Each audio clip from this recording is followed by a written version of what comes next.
Paranormal King Radio Network, bringing you the best paranormal hosts and guests.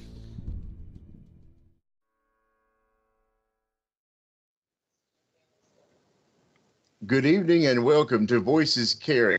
This is Terry Todd, and we have a particularly unusual show for you tonight. My co-host, Miss Amy, are you with us, Amy? I'm here. How y'all doing tonight? And I are going to be doing a very unusual show. Amy, do you want to step in and tell folks how it's going to be different tonight and what's going on so that nobody freaks out on us or anything? Sure. Well, we have a great guest. We have my sister, Amber Kirik, from Key West Paranormal Society. And although she's not actually a guest. No, she's not, actually. Tonight, Amber's running the show. So how are you tonight, Amber? I'm doing pretty good. I'm actually doing really well. Thanks for hosting our show tonight. Not a problem. This is going to be fun. Yes. It might be embarrassingly fun. Who knows? No.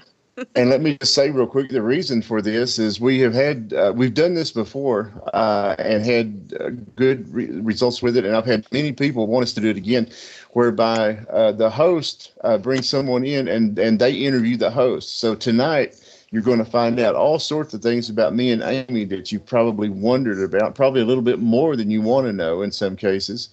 And but it's going to be interesting. And if you've ever wondered about Amy and myself, what we're like, what we do, this is your opportunity to find out. We do encourage you that if you have questions, you want to embarrass us or put us out there on ridicule in some way, this is your chance. Go to the chat room and ask your questions, and we'll kind of be watching for that. And I realize I stepped back in, and that's just old habit. I'm sorry. Go, please, Amber, y'all get started and do what you do, please. Okay. So I wanted to ask you guys, what got you both started in the paranormal field? Terry, you take that away. You want me to go first? Yeah, okay. You go first. Back in the early 1970s, around 1973, my family and I moved from West Texas out to southeastern Arizona. There was a little town called Thatcher, Arizona, right outside of Safford. And again, that's in southeastern Arizona, down where Tucson and that area is. And we had a situation where we moved into this beautiful old house, that kind of a Victorian house. It was red brick, which is kind of unusual for that kind of house, but it was just very interesting. And but I fell in love with it because even as a child, I liked, old-fashioned, old-timey things of that nature. So, and immediately, before we were ever completely moved into this house, there was weird things going on. And we ended up moving in. This house turned out to be quite haunted. All sorts of things took place in that house. I'm not sure how in-depth you want me to go there, but all sorts of things were taking place in this house. Just very odd, unusual things that we knew should not happen. And again, remember, this was back in the early 1970s when people did not discuss haunted houses, ghosts, demons, that sort of thing. And as a young teenager, I was extremely interested in what was going on. So I went down to our local public library. They had one book that was dealing with ghosts and the paranormal phenomena. And that book was by Ed and Lorraine Warren. And that was the very first book I read dealing with the paranormal. I found out basically what was going on in our house. We did not have the capabilities at that time to do anything about it. We ended up leaving after about a year and a half or 2 years. My dad and I loved living there. It was just, something cool and interesting going on all the time. My mother, on the other hand, was not quite so fond of the situation. And so we did end up leaving after about a year and a half or 2 years. And if y'all would like, maybe later in the show or something, I can get into greater detail, but really some really fabulous paranormal type stuff going on in that house. And that was what got me started. And it just kind of grew from that point on. So that's kind of how I got into it and what got me started and why I do what I do today. Awesome. Yeah, I would love for you to go into more about the creepier aspect, or even the cool aspect of what happened to you. Okay, you So, want me to do Miss, that now, or does anyone to run? um, What scared you there? What was scary there? there you go. Yeah.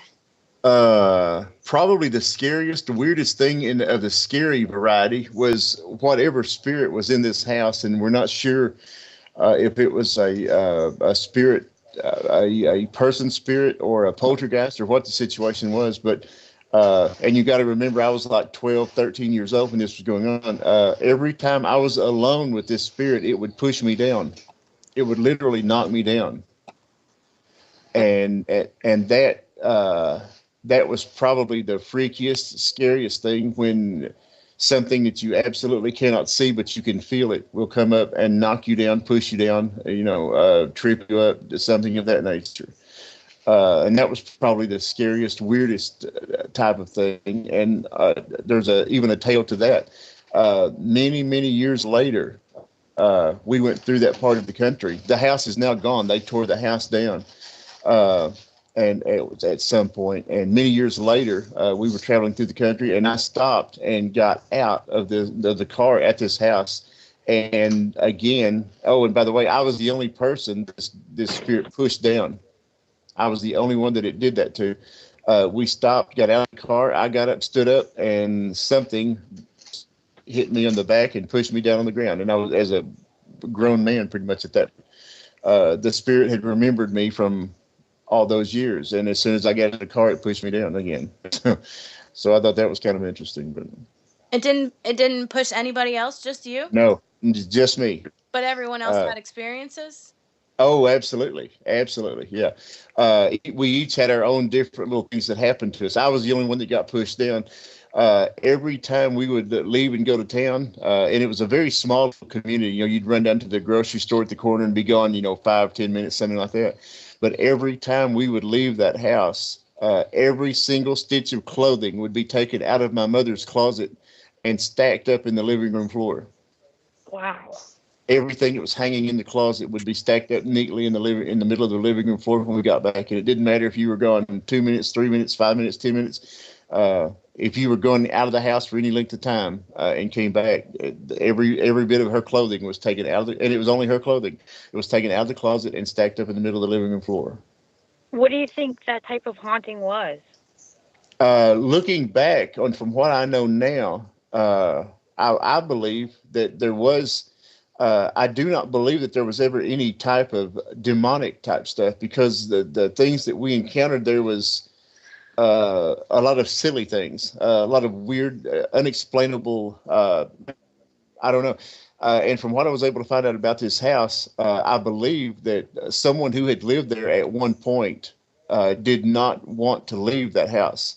And I believe that person or spirit was the entity that was causing all of the problems in that particular house. As we were moving in, in this house, there was this is weird, there was a fireplace in this house, which I thought was so cool, because in southeastern Arizona, it obviously doesn't get very cold or anything, but it had a fireplace in there. And I was out messing around in the yard before we moved in, and there was an old dried up log laying in the yard. God, it had probably been there, I mean, at least 20, 30 years. This old log, it was half buried in the sand. And so I thought it would be cool to take this log into the house and set it on fire. So I dug the log up out of the sand, cleaned it off, took it in the house, put a little bit of newspaper under it, and started a fire. That log burned 24 hours a day for the next 6 months. Wow. And did not consume. It just burned continually for the next 6 months. My mom and dad tried to put it out in various ways, and it would just always spurt right back out and come right back to burning, whatever. The first hint that I had that something unusual was going on, my older brother had given me a very large stop sign that he had obviously stolen somewhere. You know how teenagers are, but he had stolen a stop sign somewhere. And I had carried the stop sign into my bedroom, and there was already a little nail thing on the wall. And I put the stop sign, hang it up on this wall, and went out to the truck, something else, and came back in. And as I stepped back into my room, that stop sign was spinning around on that nail, just spinning around and around and around. And that freaked me out so bad. I went and got my dad, and I said, "Come here." He came in there and he saw what was going on, and he went over and put his hand on that stop sign and stopped it where it was dead still, hanging on the wall. And the minute he took his hand away, it very slowly started rocking back and forth again, and it kept picking up momentum each time it would go around, and it eventually started going around and around and around on the nail again. And my dad just took it down, and he said that it's dangerous for that thing to be going around and around on the nail. So he took it off, and we never did hang it back up. But that was the very first inkling that we had that something was not right there. And at that time, my dad was like, we know it could be some sort of magnetic field or something that was causing it to move and spin. So you know how people try to explain things away, and so that's what we attempted to do there. But things just kind of got deteriorated and got more. As I said, it never was very, nothing. None of us were ever injured or hurt or anything like that. It was mostly like just aggravation, 24 hours a day, just things of that nature. My mother, in the dining room area of this house, you could set a cup or a glass or anything on one corner of this table, and it would shoot to the other corner of that table. And just before it went off the other side, it would stop. It would never go completely off the table, but it would shoot like from one side or one corner of that table to the other side or other corner. And just before it went off, it would stop. That's what I said. There was just all kinds of things. It was basically nonstop. There was something going on there all the time. My dad was a farmer when we lived out there. And there was, it's very odd because I was raised in West Texas. My dad farmed in West Texas also, and we farmed out of irrigation ditches where you have water to come down in the ditch and you water the crops that way. But where we lived in Arizona, they had these big canals, these big concrete canals where the water was out there, and you had to go, let the water into the fields and things. And the one thing about these canals, you have to be out there at 2, 3, 4 o'clock in the morning sometime to reset the water levels and things. And I would go with my dad, 2, 3 o'clock in the morning to reset the canals. And right behind our house, you would very loudly every night hear music that sounded like the old timey piano music, like you hear in the movies in the old saloons and stuff. And you would hear that kind of music just every night you were out there. And there was nothing around. No, you're talking miles and miles to the nearest, house, person, whatever. And just out in the middle of nowhere, you would hear this piano music. And I did find out by talking to some people in the area that at one time, very close to that area back, 100 years ago, then that there had been like a saloon in that area, right where you could hear that music so strongly. So it's definitely residual. Absolutely. Stuff attached to that land. Oh, absolutely. I would be surprised if looking at the coordinates and that there was ley lines that you guys were on top of too. That very well could be. I do remember when we first moved to the end of that town, my dad and I went down to the post office to set up the mail delivery to the house. And the guy asked my dad what was our address, and my dad said it was 106. And the guy stopped him, and he said, wait a minute. He said, you got him as you're wrong. And my dad said, no, that's right. And the postman said, no, there's only 2 houses in this town that have 106 in their address. And he said, I live in one, and the other one is that old haunted house out at the edge of town. And so everybody in town knew. I mean, if you were walking down the street, people would cross over to the other side once they found out that that's where you lived. School, however, was fun because all the kids, thought I lived in a haunted house and stuff. But that was the fun part. I wonder if your house too had been moved. That someone had moved that house from a location with the red brick and the fireplace. How they do that, they put it up on the logs, and you can move the house as if that was if the house had been moved. Well, from what I understand, I do know for a fact that did not happen because the gentleman who built the house, his last name was Ray. The street was called Ray Lane. The street, and it was named after the gentleman who built the house back. The house, I think, had been built in like 1879 because it had it in the concrete up above one of the windows. And I believe it was 1879, but the house had been built right there on the property by that gentleman. So I do know for a fact that the house was not moved to that location. Or the bricks were brought in. Yeah, that's possible. Yeah. Yeah. I have a question about the fireplace. Was it a Sure. beehive fireplace? Explain being a fireplace. Like the rounded ones? No. This was a regular standard fireplace. Okay. Well, because when I lived in Tucson, we had one that was a beehive. It was Hmm. like built into the family room and it was round and had a good size hearth on it. I think my mom's is like that. Yeah. Yeah.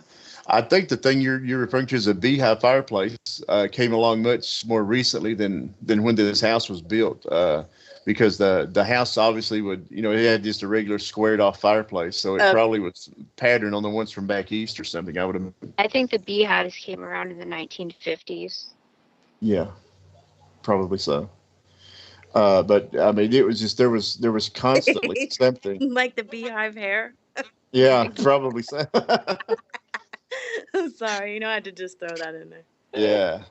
But there was just 24 hours a day. There was something constantly going on in that place, and it was really interesting and amazing. And as I said, that's what got me interested, because these things were going on around you all the time, things that you could not see yet. They were happening right there in front of you, and Yeah, so just human nature to want to figure out what the heck is going on, yeah, and and you know investigate. how teenage boys are. I mean, it just that was so fascinating to me. I had to get to the bottom of it and find out what was going on. So. Yeah, Yeah, definitely. that's very cool. Very cool. Mhm. Thank you for sharing. Oh, absolutely. I talk about it quite often because I want people to understand, that the main thing I try to bring forward about that is just the difference, basically, in what things were like back then and now. Now pretty much if you tell someone you live in a haunted house, they're like, "Oh, cool, can I come over?" And it certainly, it certainly was not that way back in the early '70s. I mean, you were literally, people were scared of you. Basically, they thought whatever was there was. Pardon me? Yeah, definitely stigmatized. I think, Absolutely. I mean, it still is in a way. I mean, yeah, Yeah, you yeah. think it's cool, and then, when you actually are in the middle of something like that, it's terrifying, and it doesn't end, and people are, oh, that's so cool. And when you're actually living, and it's like, no, it's not cool. I just want to go to sleep. Yeah. Yeah. Absolutely. And then, Absolutely. you don't know where to turn. And these Hmm. days it's even harder to turn to your parish, or and find a decent group, or whatnot, to Hmm. investigate and to help you out. I mean, that's the hard part. I mean, like, just finding someone who would believe you that, oh, you're just crazy. I think that's still there. I mean, it still Hmm. is. Definitely I'm sure still it is. is to some degree. Yeah. I mean, it's Uh, come a long way. Definitely, people are more apt to come in and say, okay, or explain things away so that maybe it is easier to sleep at night. But mhm. in the same time, you can't dismiss some of that stuff, because it just, some stuff is just not natural. Abs- know? absolutely. And You're just sitting there going, this isn't right. I don't think this defies science. I'm sorry. yeah, and it absolutely rankles me what you just said about the churches and things not wanting to get involved, not wanting to help people, not wanting to do those things. Because it just, I mean, it really, really aggravates me. That- Everybody that knows me, knows, anybody that listens to this show, I am a Christian, very much so. And um, I, uh, I don't understand why so many of the churches today do not believe in the spirit world. They have a real problem with dealing with the spirit world, when the Holy Scriptures are literally filled with instances of dealing with the spirit nature world and the supernatural. And I don't understand why the churches have such a problem understanding or dealing with that. I've got Bill Bean coming onto our show, and he can explain it so much better than I can, because he is an evangelist now, and he actually travels around the country, doing evangelism things. And he grew up in a house with a demon, and so Bill is coming on, and he'll be getting into this more so than I can. But it amazes me how people think that their church is the one place where they're safe, the one place where they can get help, and when they're turned away by their church. I just think that that's absolutely incredibly sad. It is sad. Oh Because yeah. it kind of goes against like really what Well, it should be about. The Well, I think church. It should sometimes help too, people. some churches, it's more of a business in some sense. They've got, and I think that's why a lot of people have shied away from the church, is because it has become a business. Oh, I absolutely agree. I and absolutely agree. and not getting into that spirituality and helping people. It's about, numbers and bringing that flock in, and they'd rather bury their heads in the sand about, what's going on. Well, it's just mental illness, it's just this, it's just that, and they're not really studying on what needs to be done in cases like that. And you have your small group of renegades like us that really believe in what we research and what we find, and getting answers for people and trying to direct them in the right way. And I think that's what brings people back to religion I, and I, into their faith, and understanding that you have to have a foundation. If you don't have a I, foundation. I agree with you totally, 100% what you're saying there. And it's and again, people that have heard me talk any length know. I was raised in the Pentecostal Assembly of God churches, and they are very open and very accepting of the spirit world. And I've always been very grateful for that, because, like you said, so many of the churches today, and I get in trouble for saying things like this, but I think a lot of people behind the pulpit in the churches today do not need to be there. I think that they got into it as a business more so than being called to the ministry, to do what they were meant to do. And Billboard preachers. That's what I like. absolutely, Billboard absolutely, preachers. and it Jesus just, I mean, didn't preach to the saved, the people that already believed. He preached to the people that didn't believe, that's and right, then bring them in, and let them feel their faith, and living in that Christ conscious. That's very important. No matter absolutely, what faith or religion you believe in, when you believe in love and light, that's what it's essentially all about. But when people have absolutely, that darkness and that doubt in their heart, that's when bad stuff creeps in and can wreak havoc. But if you can just bring a little bit of light to someone's life, that's what Jesus was all about. absolutely. I would have to say that the paranormal has brought me back to my faith. I Mm-hmm. think more so than anything. I had gone pretty much, I don't know, just away, dark, and didn't have a faith, and I Mhm. lost my faith. And I think the paranormal has brought that back, because you have to have the good to fight the evil. I mean, you Oh, have you to have to have the balance, the yin and the have to yang, have the light to see And through Mhm. I the think darkness. So sometimes you have to experience the dark in order to appreciate the light too. There's some bad stuff you're going to happen in your life, but if you're open to that, to allowing the light back in, then your life is going to be a lot better. You can allow, I mean, that's how you let stuff in, and allow the darkness in. You have to let the darkness in. That's it. you That's know but very, but that's you very have interesting. that choice. That's one of the Yes. things I studied with the, especially, and I don't mean to get all Jesus on people, but the Sermon on the Mount, he told Mhm. us that we have the power. Yes. you I was just about, I was just about to tell you, you didn't realize it, but you were preaching a sermon directly out of the scriptures just now. Lord, way to go, Amber. Because that's amen. what you what you were saying is exactly what Jesus said. And I mean, he didn't say it quite the same way, but it was exactly the same thing. And Mhm. and and it blows me away. We were taught that when Jesus comes back, he's going to be looking for two things, and that's faith and love. Mhm. And you have to, and I'm going to be honest with you, that's one thing that I really have a hard time. I have a hard time loving my fellow man. I truly do. And it's just because I look around and see what's going on in the world today, and I see that there is no loyalty, there is no, support trying to pick people up. People would I, much rather tear people down than pick people up. Because you have to do it too yourself. You have to have love and compassion for Absolutely. not just your friends, but for your enemies. Absolutely. And I Absolutely. think that's the most important thing in life, is just having that love and compassion for everyone. That Absolutely. sinkhole who cuts you off in traffic, maybe there's something else going on in their life. I mean, we're not all perfect, believe me. Absolutely. But you just I I mean, have worked I'm to in. perfect. look for, you have to, of course Hmm, you are. You I just have to mean, look for it. And I think that's one of the things that draws all of us all of us into the paranormal, is the fact that we are looking for something much deeper, and we've been touched by darkness, but we have that spark of light in our hearts, and we want to help other people so that they don't go through that darkness or see that stuff or explain it to them. I mean, there's a scientific and there's spiritual, and I think the two of them need to come together in order to have balance. That's just my opinion.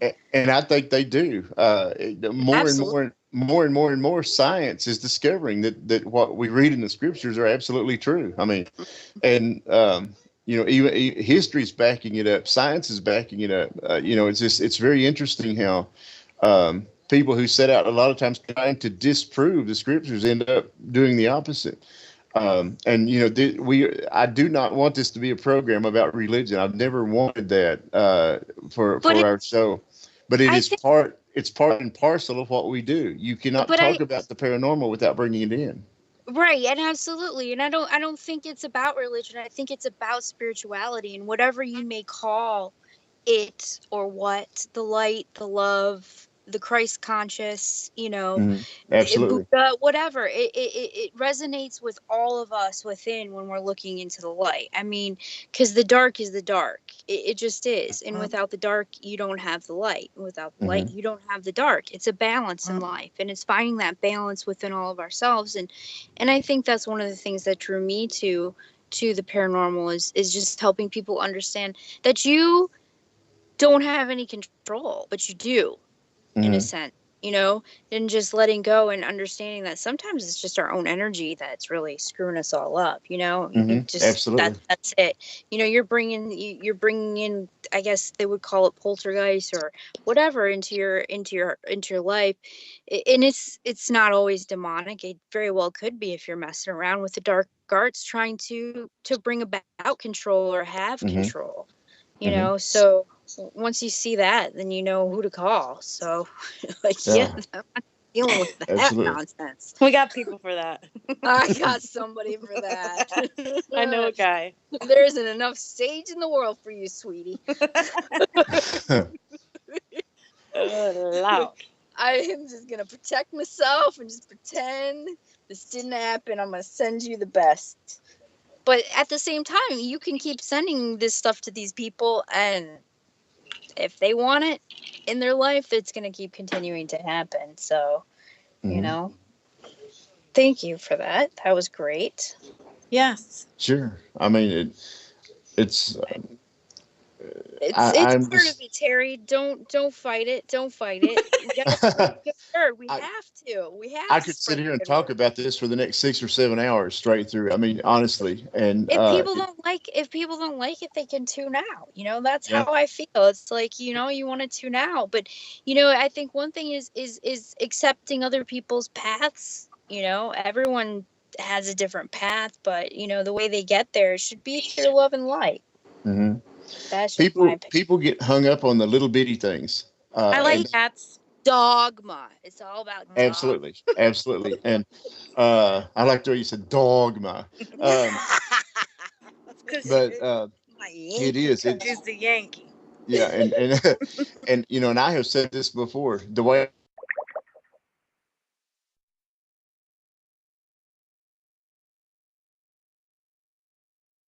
Son is Jesus Christ, His Son is the only way that we have to get to heaven. I also believe that those are the only things that we can be absolutely sure of. I think everything else is kind of up for grabs, and cousin. people do get hung up on the little bitty things and make a big big mountain out of a molehill so many times that people get disgusted and say, well, I'm not going to even mess with that because that, this person thinks that little bitty thing means so much. It's got to be screwed up somewhere, and they turn their back, and that's really sad. But okay, I'm sorry. We can, move on and do something else. But Amy, how did you get started in the paranormal? Because I like ghosts. No. So simple. Because I your just like parents them. said boo in the crib or something, right? I just like them, But no, growing up, I know that I played with some friends that no one else could see, but I could very vividly see them. But you're told when you're a kid that oh no, you got your imaginary friends. That's so cute. Yeah. But sometimes Mm-hmm. they're not so imaginary. Mm-hmm. And, there's things like that you can't explain. You put things in certain places and then they're not there when you come back. And then you find them somewhere random that it shouldn't be. That kind Mm-hmm. of thing and you just learn to, I guess, get used to it. I guess Mm-hmm. because it's not something you could talk about. But I read every ghost book I could find in the library, ghost stories, books about, the Old West and things like that. You know, sort of, I grew up in Tucson. I spent most of my childhood in Tucson, Arizona. And I think I'm sorry, I'm outside and a car just drove by. I just should apologize for being such a redneck, but I'm sitting outside because it's Mm-hmm. lovely out. But you grow up and you think that you're weird and you don't quite fit in. And then you try to tell your friends about it and then they think it's weird and then they think you're weird and then you're the weird kid. So I think kind of I always grew up the weird kid because knew things that other kids didn't seem to acknowledge like I did. I mean, every once in a while you could find somebody that understood, I guess. Mm-hmm. But, and then it seemed like every house that we lived in had some sort of different type of haunting.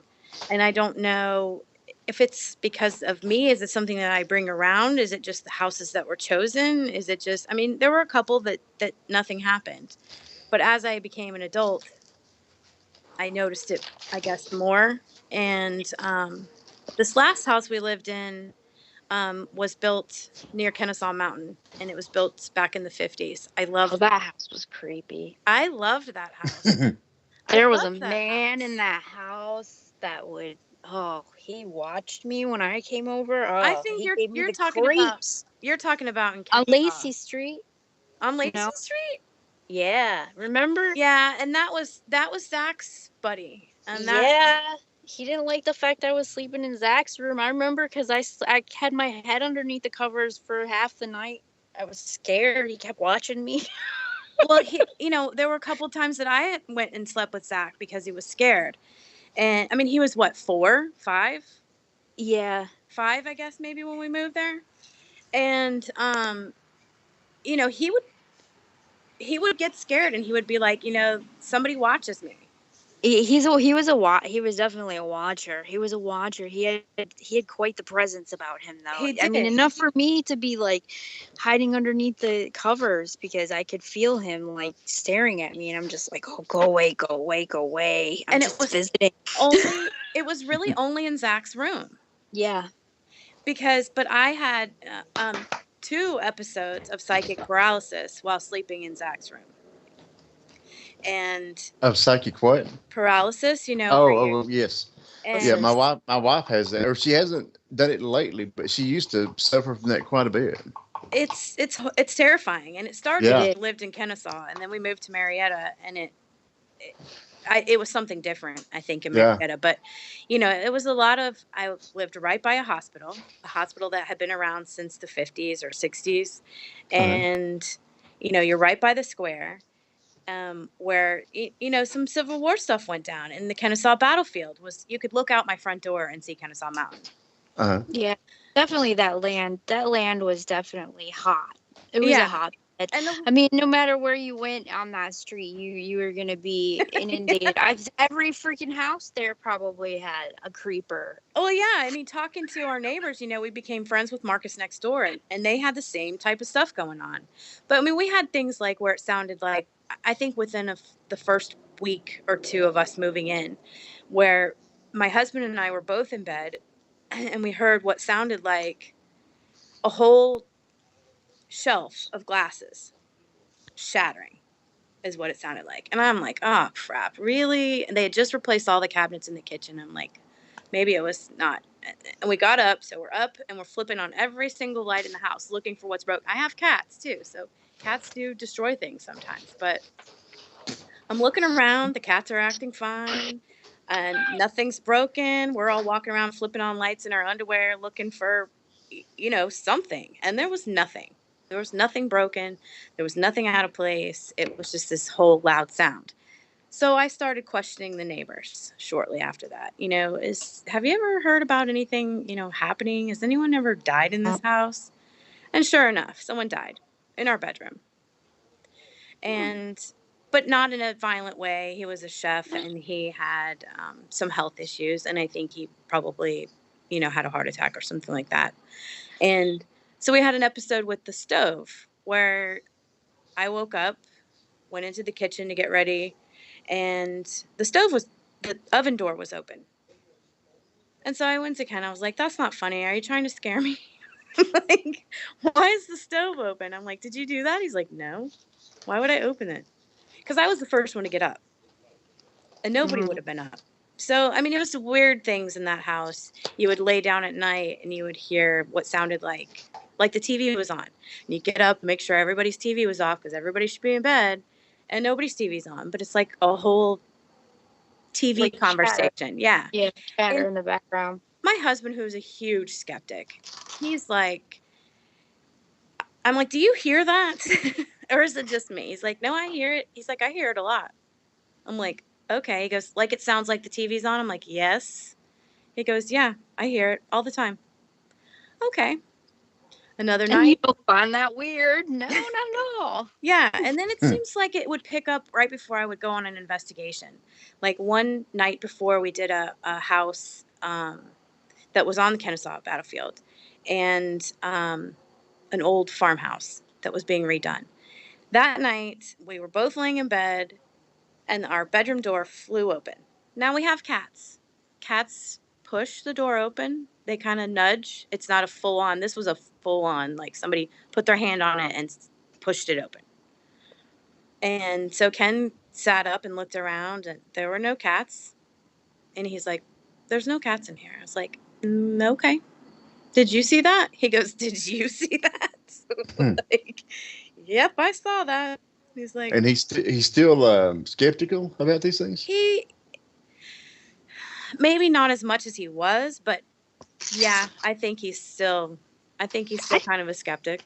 I think it's good though to always be a little skeptical Oh, because for real. if you have an imagination like mine, then everything's woo. Um, It's rainbows, there's no butterflies, explanation for anything. unicorns. But yeah, you Well, have to be a little skeptic, I think, because well, again, go ahead, please. I'm sorry. no, otherwise, your imagination will get the best of you, and you can really start to make some things happen yourself. So you have to like sit down and kind of logically go through everything and explain it through just the noises you hear, on a regular basis. But when you can't go through and tick through your brain what it could be, then it might be something. I got a And butt in for a minute because I don't know if he's getting ready to leave or not, but I just wanted to say hi to my daddy. And thank you for trying to join us tonight. He's been listening, but he couldn't get in chat. I don't know if he's getting out now. I don't know. But anyway, thanks for joining us. woohoo! Sure. Thanks, Dad. Woo! Woo. Okay, sorry. I'm done. I'm done. But yes, you should be a skeptic, especially when you're going into someone else's Oh home and what they're saying is happening. I mean, because for Uh-huh. them, everything's amped up. oh Everything yeah. is something Yeah. paranormal. It's like, no, that's just your fan turning on. You might want to check your wiring. But it's like you air said. It's like conditioning you said a while is ago. poisoning you. Yeah, Yeah. but it's like you said a while ago. You have to have balance because Yeah. I have seen people go the other way where they were totally ridiculous trying to debunk everything. Yeah. So again, it's you have to find that balance, and and I don't believe there's demons behind every bush and be under every dish rag, but I do believe that there is a certain amount of stuff going on, and if you set out to debunk everything, you end up making yourself look foolish. I think. Oh, yeah, absolutely. I mean, there's certain things that you can debunk, but at the same time, I think a lot of the energy is used through when you have high EMFs or bad Hmm. electrical stuff. I really personally believe that that is a conduit of stuff happening. And when you Indeed, have yes. really high stuff going on, yeah, electrical magnetic poisoning or whatever that might be happening, yeah, but that's the reason why you're probably hearing and seeing and being pinched by stuff, is because it's using that energy field to make contact with you, because it can't just always drain you. So if it Hmm. has a good EMF, where it has a house where it can and do that kind of stuff, then yeah, that's one of the first things I'll tell people is like, why don't you have an electrician out here and get some of this? Because, stuff runs on energy. And if you have it leaking out of everywhere, you're going to have stuff coming in, unwanted stuff. Yucky stuff. Absolutely, Hmm. absolutely. Yeah. I mean, you can. And then the other thing too, a lot of people automatically want you to like sage their house and get rid of everything. It's like, whoa, wait a minute. Like this isn't demonic or anything. Once you sage and get rid of everything, we've gotten rid of everything. There might be something hanging around here that might be saving your butt. Hmm. For real. you know, it's like, take a minute here. But I mean, but honestly, and to get rid of every single thing, you have to dig deep into your little bag of tricks. I mean, there are things that you very, very seldom hear being used because these things will absolutely get rid of everything. And so those are things you really have to be careful with. Um, tar water, black salt, those type things. That you don't hear about those very often because they are quite powerful things, to use, and you really do have to be careful. We are coming up. It's 8:15. It's time for our midway break. Do you guys want to go ahead and do that now? Sure. Okay. This is Terry Todd along with Amy Farley and our special host interviewer tonight. And Amber, tell me how to say your last name. I always have trouble. No, it's all right. Kirik. Kirik. Okay, that's great. Yeah. Amber Kirik is our special guest in interviewer tonight. We will be back in about 4 or 5 minutes, so you may want to get up, walk around a little bit. I can't believe how fast this show is going. And you guys just take care. Be back with us in a few minutes. Thanks for listening to Voices Carry. We'll be right back. Come on back, y'all.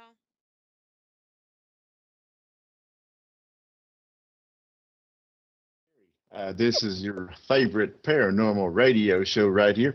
And this is Terry Todd along with Miss Amy Farley. Hello. And we have our special interviewer, guest interviewer, I guess you would say tonight, Miss Amber Kirik. Did I say it right? Yeah. Kirik. Yes, Kirik. Got it right. Okay. I remember when I was making a banner, I misspelled your name like 4 or 5 times, and for some reason I kept putting an extra K in there. It was like Kirkick or something, but Yeah, um, I did that too when I first got married, and I put my name out, and my father-in-law messaged me and told me I spelt my last name wrong. I was like, oh my god. oh God. Dog. It's actually spelled the same forwards and backwards. Kirik. Oh wow. It's like Mm-hmm. someone named George. Their name is never completely finished. Geor. But anyway, um, I'm crazy tonight. But As we're, opposed to not on other nights, or well, as Yeah. opposed to 10 minutes ago. So, would like to say hi to some people in the chat room. Mark Nishi, my friend from Scotland, is there. Hi, Mark. How you doing? Amelia. Hello, Amelia. CC Paranormal Team. I believe, I don't know if it's Captain, CCPT Gary, Ghost Gretchen, how are you doing, sweetheart? DH, Miss Karen, our buddy that's always there, and somebody named Terry. I don't know who that is, but anyway, hi, welcome to y'all, and glad everybody's here. Where were we? Did we leave off on a strange note, or do we need to just fill back in and jump on, or Well, does I just anyone want have more to questions? just do a little shout out to Sure. Karen's cat, Yes, Snuggles. absolutely. Snuggles, he had a procedure done today. Uh-huh. So prayers and good energy for Snuggles, everyone, please. Yes. When will we know how Snuggles is doing? That I don't know. I'll wait for a text from Okay. Karen. And But yeah. So prayers and good energy for my Snugs. I love him. I love my little fur nephew. yes, we have been thinking about Kitty Snuggles, and we sure have. And I really feel for you and Paul and the voice. So please let us know how things are going there. Okay. The end of the week. She said they'll know by the end of the week. Okay, great. Well, we'll be looking forward to that with high hopes and grateful hearts. Yes. Okay, so go with the flow, Amber. This is your show. All right. Woo, it's my show. Indeed. All right. No, Watch out, world. I Got want a to power know. trip going. No power trip. I promise. Like I love to read. I just love getting my hands and reading other people's experiences and learning from that and listening to great radio shows like y'all's and other radio. It's just that you learn so much from that. And I want to know, what are some of the books that you guys read, or that just really held with you, and that you would love to pass on to other people so people could read and gain more knowledge about this field. Well, wow. Woo! Oh, Did I Lord. get you? You got me, but I'm gonna first Did of I all take say your pants off? yes. Secret is out. I would have to. I don't know. This is hard to pinpoint. Like, okay, House of Darkness, House of Light, hands down. Yeah, I think that was one of your big ones. Yeah. That was yeah. And then I do love Shadows of the Dark, which is John Zaffis's book. Um, Oh, of course, you're going to love his bugs. Well, duh. Since I have a problem. It was John Zaffis' problem. Now all my secrets are getting out. That was the point of this show, wasn't it? Oh, I guess so. But yeah, so I just remember like one book I always used to check out of the library when I was in elementary school was that book, Scary Stories You Tell in the Dark. Oh, yeah. And I mean, it was all, obviously it was stories, but it's something that you read. Oh, I thought of one. Gravesend. Didn't I give you that book to borrow, Amber? Gravesend. That was a good one. No, you didn't. I'll have to write that one down. Gravesend. But yeah, what about you, Terry? Interesting question. I have a lot of people that send me books and want me to read. There's, of course, anything by Ed and Lorraine Warren, anything by John Zaffis. Those are going to be good, informative books. I do have a personal favorite that many people have probably not heard of. And I'm a little bit on the outer fringes of things from time to time, but there is a man, his name is Dr. Walt Brown. He is a retired Air Force colonel. He has so many degrees that, I mean, it would take you 10 minutes to write down all the college degrees he has and his references, resume, whatever. I mean, this man is utterly amazing. One of the most intelligent people that you will ever encounter, Dr. Walt Brown. He wrote a book a few years back called In the Beginning. And the reason I find it so fascinating is that he has scientifically explained in this book, and it's way too complicated for me to do here in the time allotted, but he has scientifically proven that the world that we live in could have indeed been created in 7 days. And I mean, we're talking the Grand Canyon formed in 7 days. Everything that you know about the earth, the world, formed in 7 days, just like the Bible tells you that it was. And you may think that that's crazy and insane. If you read his book and find out what he's about, you will see that it makes sense. And there is absolutely that is absolutely a possibility. That is my personal belief because I believe the Bible. But if you've never read the Bible, have no belief system whatsoever, you will read Dr. Brown's book and say, "Oh my gosh, it happened that way," because it does make sense. So that has got to be one of my favorite books of all time. I'm going to just push it one more time. In the Beginning by Dr. Walt Brown. So. That is one of my favorite books. And again, as I said, if you're more interested in the paranormal and things of that nature, absolutely anything by Ed and Lorraine Warren, John Safis. The Myrtles Plantation. That was a good one too. Sorry, I had a moment. Oh, no problem. ADD. No problem at all. Did somebody in particular write a book about the Myrtles, or is this just? And I can't think of who it is. It'll come to me probably in a moment, much like the last one. Well, let me tell you, I mean, it's amazing. I remember Dr. Walt Brown because you know how my memory is, but that is something that's truly fascinating. So, that's pretty much it. There are not many people. Now, I have a much longer list of people in the paranormal that I think are full of it. Oh, Lord. And I will not get into any of that here. Let's just suffice it to say that the good stuff is the Warrens and the Zaffis and things like that. I really have. If you have that power of discernment, Pardon me? I said when you have that power of discernment, anything that you pick up and you start to read, you can realize that it's a crock of pooey. Absolutely. And then you're kind of like, oh God, not this again. And then there's other stuff you pick up and you're just like, if it makes you question and you start to think, that's a good book in my opinion, Mm-hmm. and if you can take something away from it, because I think everyone can read something and take their own piece of it away from them, and I think that, and it helps you, Mm-hmm. if you believe everything you read, you're just silly. Absolutely. And I'm going to give you a little rundown real quickly. Gretchen just posted some things. She put Destination Truth by Josh Gates. Josh has been a guest on this show. That's a good book. That would be good. I like Josh. The next person she mentioned, a load of crud. Don't worry about that. Frances Carmine.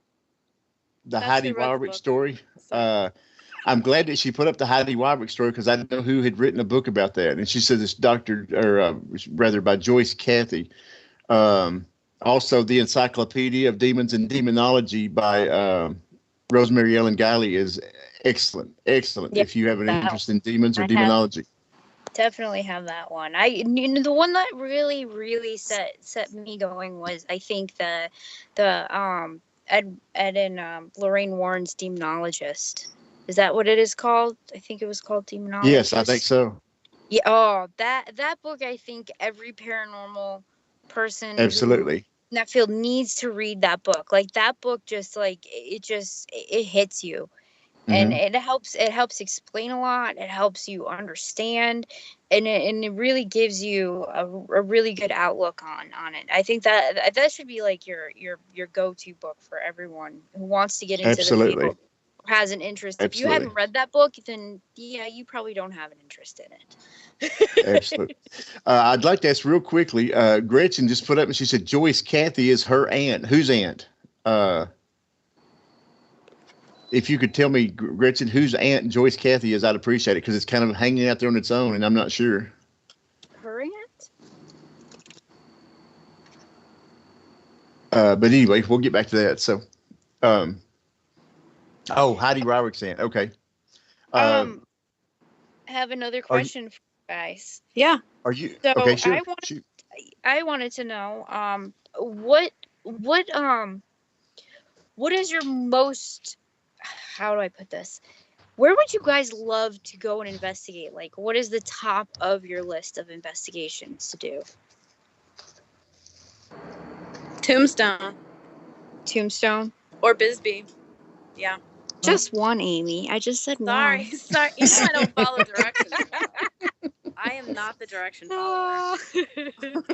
So Tombstone. How about you, Terry? Anywhere in Jefferson, Texas.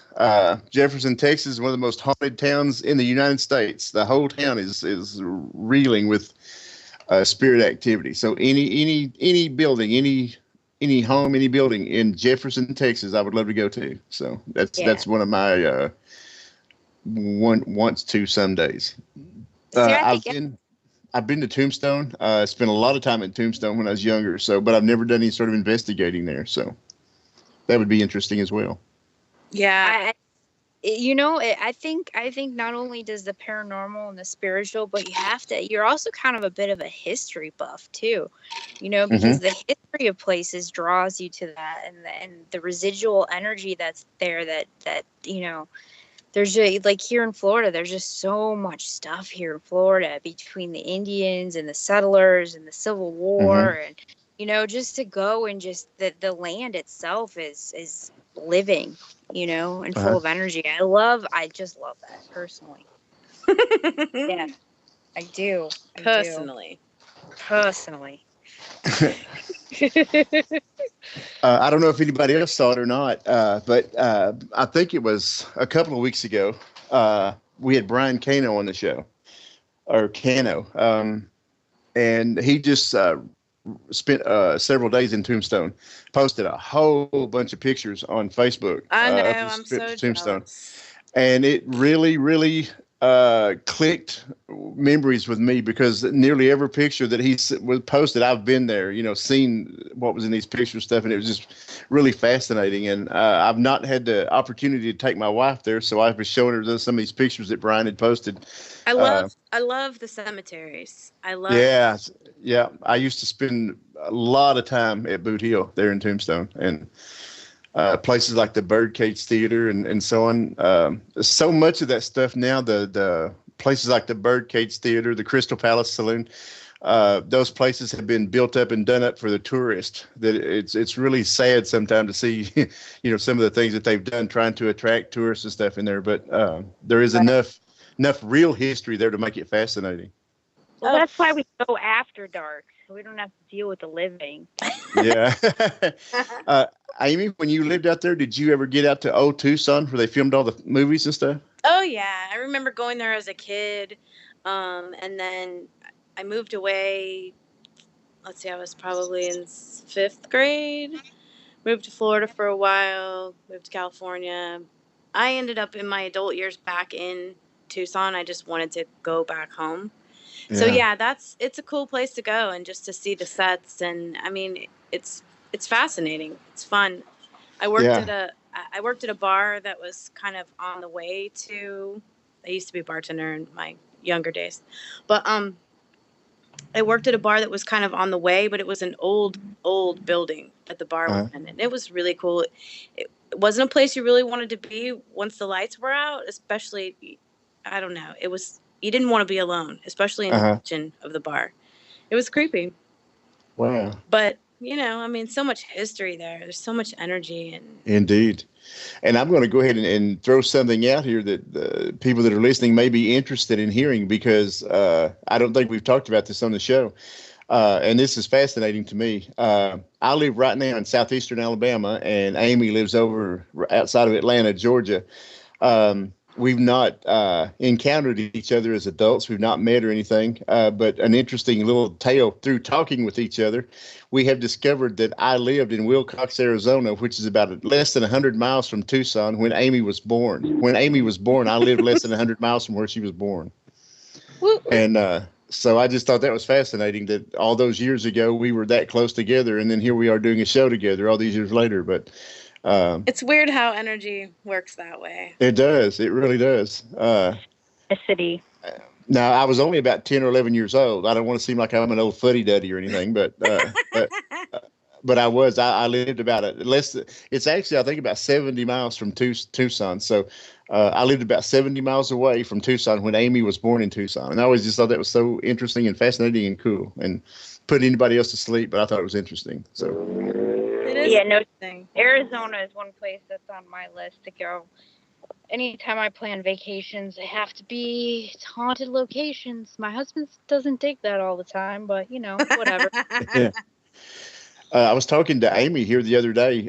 We used to, when we lived in Arizona, would go a lot to Tombstone. We'd go to Tombstone just about every weekend, me and my parents.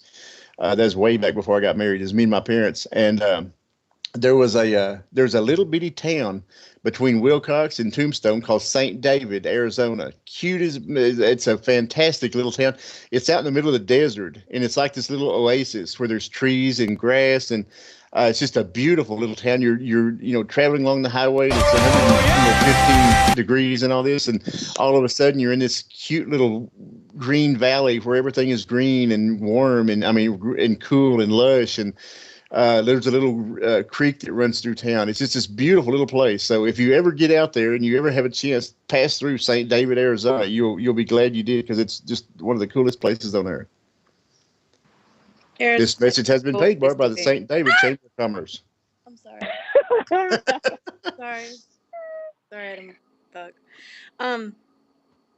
So I have a question that Karen sent me. So this is from Karen, and she wants to know where do we both hope to see the paranormal field in 10 years? Ooh, Karen, very good. I had that on my list. Magic. That is interesting. Ouch. Sorry. I would hope to see more unity. I think I would like to see less of so much. There's so much backstabbing. There's so much. Oh, it's all middle school sometimes, you feel. God, you think you get out of it, but it's there. But yeah, I think the unity, I think that just opens up the doors for us. We have to be open to the unity. Yes. And once you are, it starts to happen, and the right people get attracted into your life. I mean, look at you, Amy. Look where you're at. Terry, look where you're at. Just opening the doors and being able to talk to people and their ideas and stuff. I think you guys do a great job at that. Thanks. No, really. And by the way, I'm going to take a minute and tell Amber, you are doing a heck of a job tonight with this show. I'm very, very pleased.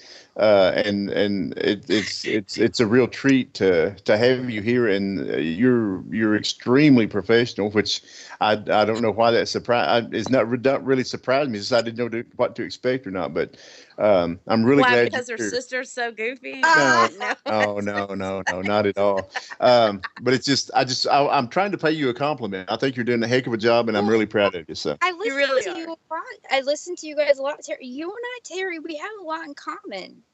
We do. The way that you view things and see things, you got to open your mind to everything. That's what I believe personally, is that, you can't just put somebody down for their religious beliefs or whatnot. You have to be open to everything.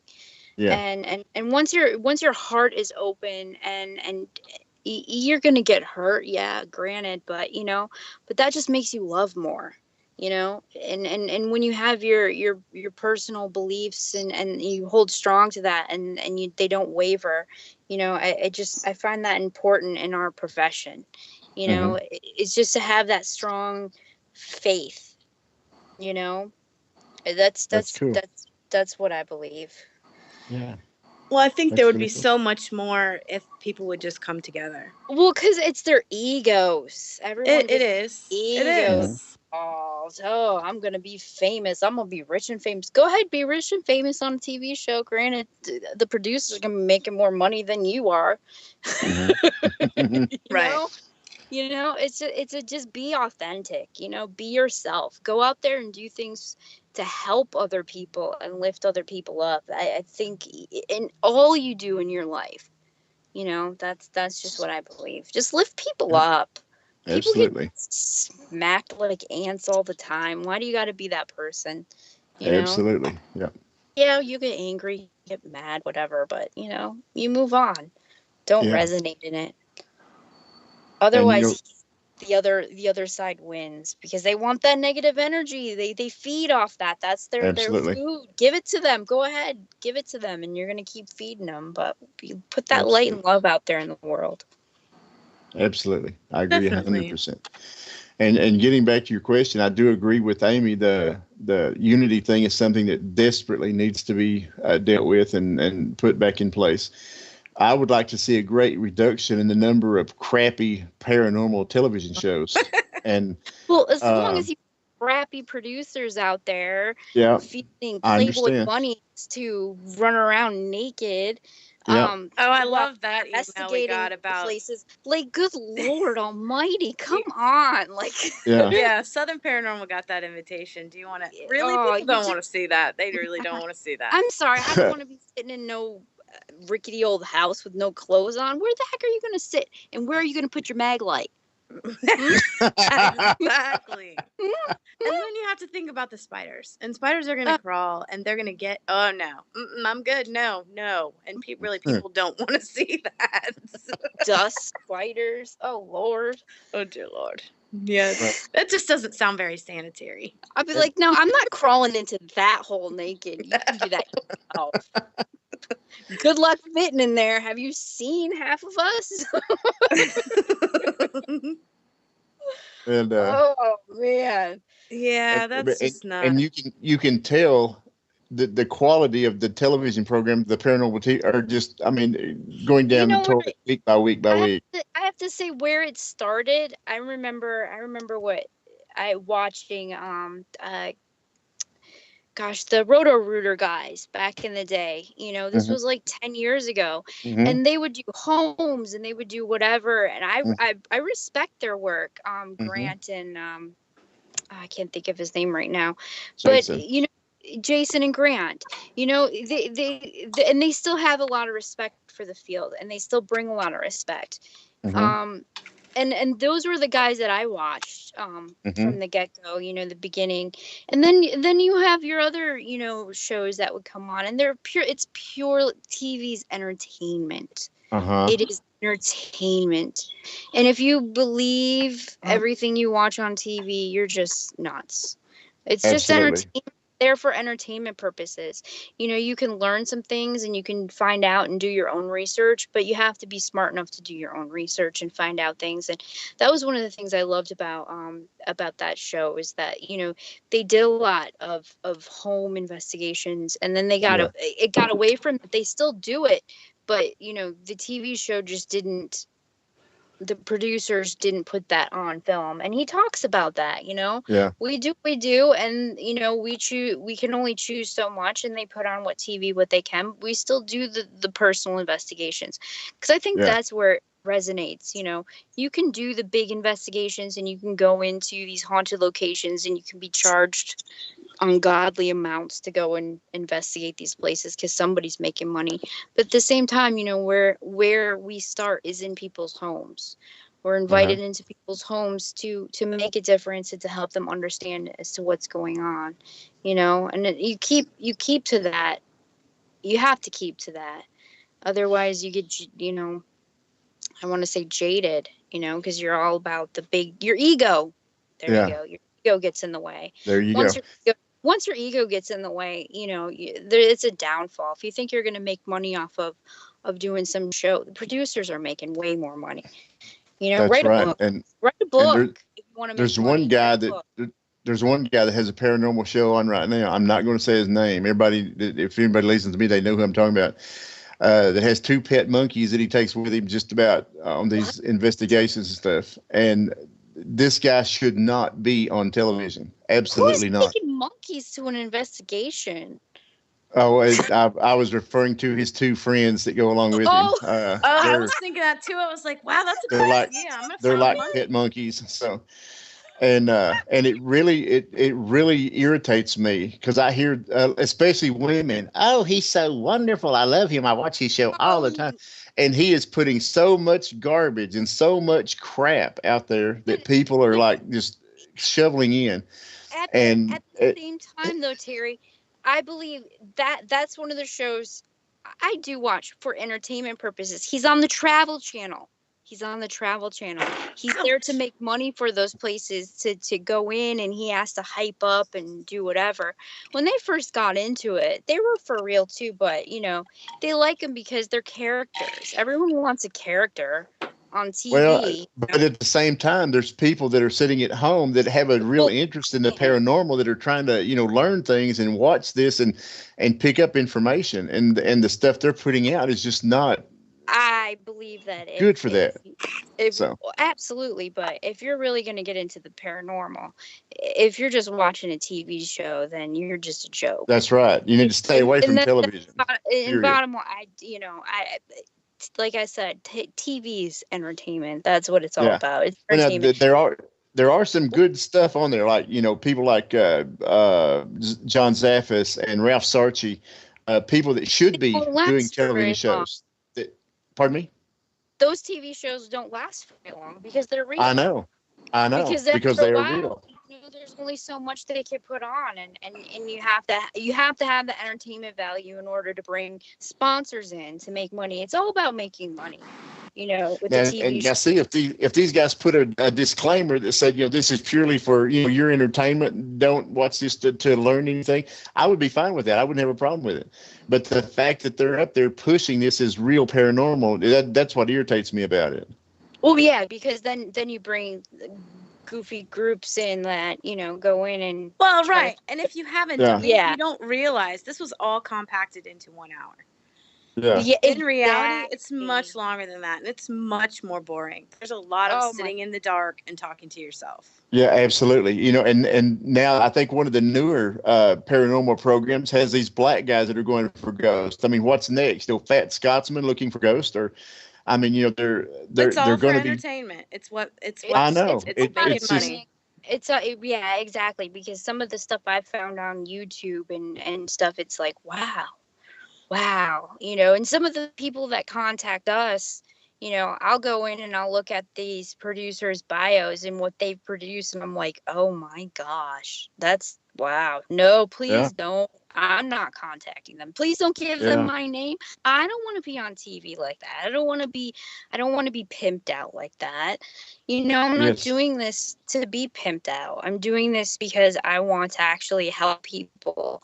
And I think that's where our paranormal unity needs to come in, We have to be back to helping people. And ignore the ego people, Yes, and one thing I have to say, some of the bigger shows like the guy and his two monkeys, they do get people thinking, oh my God, if someone's sitting there and something's going on in their house, or something's going on, they're like, okay, this is happening. Who do I contact? And then they start Googling stuff and doing their own investigation, and finding the people that can help them and getting in and then getting answers. It does help.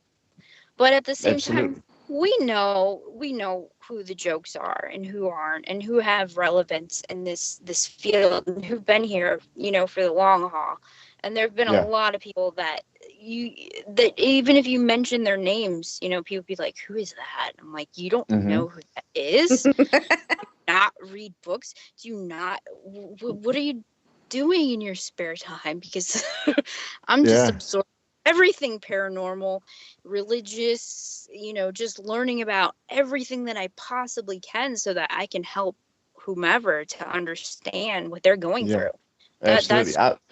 I have thought about taking Voices Carry and putting together a registry of good, decent, trustworthy paranormal groups and good, if someone needed to find good, decent information, they would have a registry to go through and look and find out, who was in their area, who could help them and stuff. I've thought the same thing. That would be I've thought that same thing, that there should be a registry of good people that, and not only that, but those people that are pulled together. If you have something that you're not quite understanding, there should be a group as to what their specialties are, so that you can say, hey, listen, we can't do this. Absolutely. This is not, we don't have enough knowledge in this. Do you know, like, we're not just the people seeking out the groups, but the groups in themselves can say, hey, can you help us? Yeah. Because, you know, in my belief, everyone needs help. You know, Absolutely. they can sound absolutely crazy insane. I've had those people calling us and they sound insane. And you're like, Absolutely. oh my Lord. But at the same time, what's happening to them is real. Might Uh-huh. not, you can look at them and say, well, that might not be actually, but in reality, that's what's happening to them. You know, Yes. just the right person to be able to go in and do what they need to do to make this person feel better. You Yes. know, that's what it's about. I absolutely cannot believe I'm saying this, but we are almost out of time.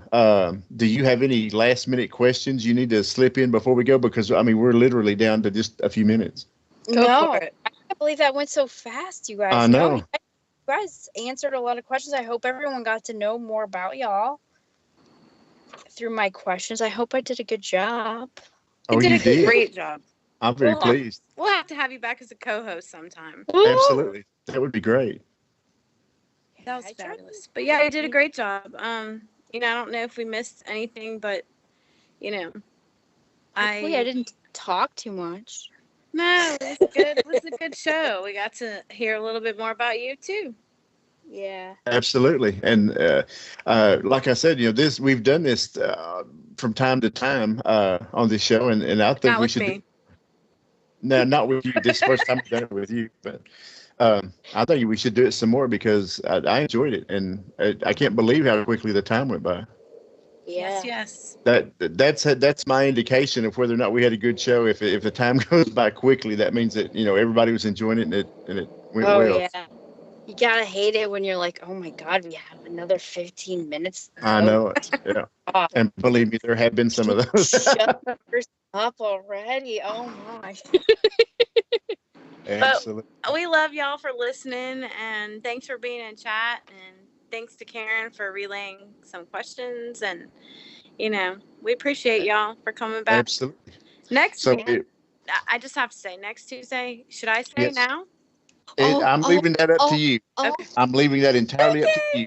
Okay. Woo. So next Tuesday, it's my birthday, and um, I asked John Zaffis to be our guest. So next week, tune in and you get to hear me act all weird and weirdness and weirder than usual because you know John Zaffis is like he's like my paranormal hero. So Tune Absolutely. in next week because Amy's gonna be all flitterpated. She's gonna be doing her cam dance stuff. I might have a dance. Yeah, there might be a dance. I'm And just if I could add something to that, Amy, please. on June the 5th, which is like 5 days after your birthday, Yes. that is the 5th anniversary of Voices Carry. Wow. And And the very first guest we ever had on Voices Carry was John Zaffis. woo! And Perfect. perfect synchronicity, you guys. Yes. See, So you're it's like where you're things are kind of supposed to coming be. together to be really, really cool. So Things are Yeah, you coming guys together. are absolutely on the right path, the two of you, and I'm so glad that you guys are doing this. And I have to say that every week that I tune in, I learn so much about the two of you and your guests, and I love listening to you. And Thanks. I tell everybody about you guys, and everybody needs to listen. well, thank you. We love you, We and appreciate that. we Thank love all of our listeners, and we have a very loyal fan base, and we thank each and every one of you. So I'm going to go ahead and close her out. This is Terry Todd reminding you that death is not the end of existence, nor is it something to be feared. There is life beyond the physical world. Be sure and join us next week for a very special show. Amy? you. John Zaffis. We have John Zaffis next week. Yay. To celebrate my birthday. It's going to be a fantabulous day. Terry's Absolutely. bringing the baby powder. I sure will. I knew she did it. We couldn't make it through a show without talking about baby powder. So Absolutely. I had to. Well, thank you all. Good night. God bless you, and we'll see you again right here next week on Voices Carry. Good night. we'll see y'all next week. Same time, same place. Thanks for being here.